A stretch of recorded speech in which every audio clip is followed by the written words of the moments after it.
always wanted to be an author? So honestly, did not ever see that coming. Like, it's my second book. It's called Rebirthing Self Love, Mental Health, and Forgiveness. And it's anyone that's just soul searching or seeking their self. I read that section. Now, for a self-help book, there is some very graphic descriptions of some erotica style writing. Read an excerpt of... Yeah. John slowly stroked Susan long dick style. 7 strokes in while kissing Susan on her back.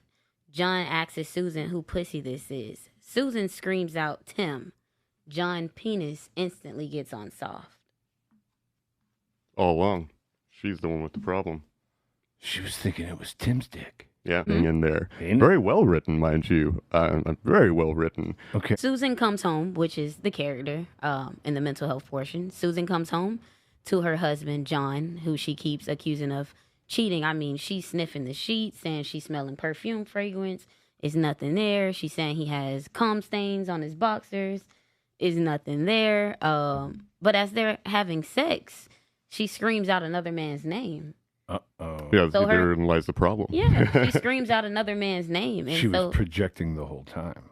Absolutely. So John, which is her husband, his penis instantly goes on soft. I mean, you know, I can't go into detail like that, but you got to why not? remember Yeah. the entire time her husband is never cheating on her. Right, she's creating her own narrative in her head based on what she's seeing instead of figuring out what it is. She's creating her own narrative and going to the worst, as most everybody does all the time, especially in relationships. You know, people Accusing John, her husband, of cheating when she's the one who's cheating with Tim. So she has to throw That John bitch. off. Yeah, just because the man locked the door to take a shower, all of a sudden he's cheating? Come on. Man, Let's jump to conclusions. That's projecting negative energy in your life. absolutely. The high vibration and the low vibration frequency level. So what was that? But also, throws you off a little when you're reading a self-help book and you go, oh, she wrapped her lips around what?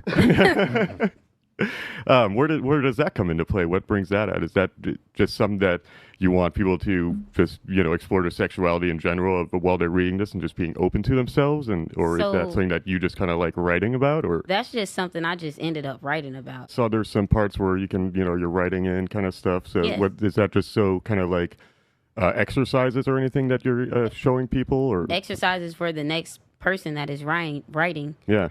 So my story may can be related to yours, but it's not going to be the same story. Everybody has their own destiny. Everybody has their own purpose.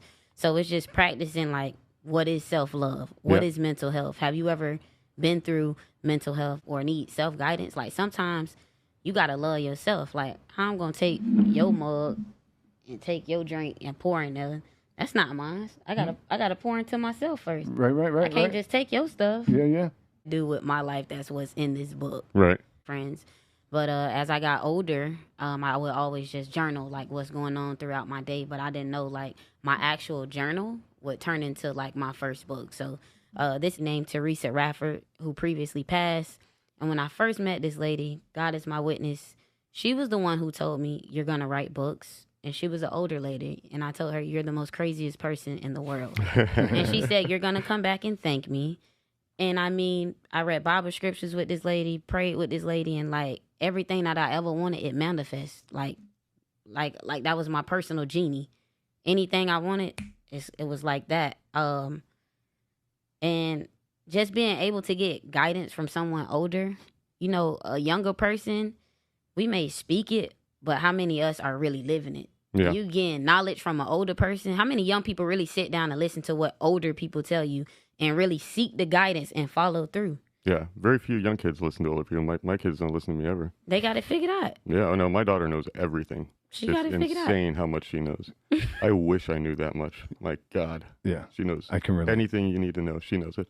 And it's for the first book. It was the living proof. It was basically for athletes, never to give up on your dreams. Keep striving for greatness. Just never give up, no matter how bad an outcome may look. Like, I got kicked off the basketball team, labelized as a thug, and then they was telling me I wasn't going to graduate on time unless I took 23 credit hours in one semester, my senior year. So that's the most partying and laid back I ever did, because I was always in the gym at 5 o'clock, 4 o'clock in the morning playing basketball, you know, so motivation. Well, yeah. Sometimes you need a big change up to figure out what it is that you actually like doing and are passionate about. sometimes you don't know until something happens that you don't want happening. Yeah. You're right. Yeah. So, was this a local school down here? Did you grow up in the Sanford area? Where'd you grow up? Born and raised in Sanford. Okay. Born and raised. I went to a junior college in Iowa. Played 2 years there. Got my associate's degree. And then I transferred to an all-black school, HBCU college. And I was just so thrilled to go to HBCU because my mom would never let me go to a black school here. I always had to go to like a predominant white school, which nothing was wrong with that. And it honestly helped me in the long run. But just to get up and go to college and you see like black people making something out of themselves is different. It'll give you a different aspect of the way things look. But And then you come back home and you see you've been gone for 4 years, and when you was gone, they still doing the same thing that from 4 years ago. Like, damn, I've been gone for this long, and you have not progressed.